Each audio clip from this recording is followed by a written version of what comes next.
Hey, I'm Alex from Marcs Mobility. What we have here is the Platinum Victory scooter. This is the SKU. It's S710 PLA by Mobility. It's one of their newest release products that just came out.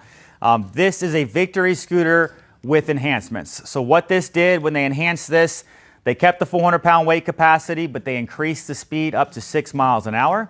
They added front and rear suspension. They added a tiller adjustment up here, which allows you to easily adjust the tiller. And they also added a magnetic charging port underneath here as well. So once again, if you are familiar with the Victory scooter, you will see it's the same 10-inch size tires. It is going to be the same width of the tires, same seat options, whether you can get a standard 18-inch seat or an upgraded 20-inch seat.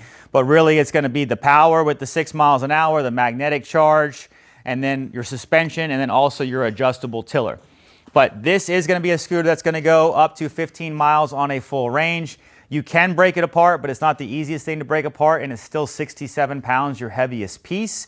But it is going to have an amazing turning radius. It's going to have a turning radius of 45.5 inches on a scooter that is 47 inches in length. So if you're looking for a scooter that is going to have some speed, some comfort, some amazing turning radius, I would go ahead and I would look at this Platinum Victory by Mobility.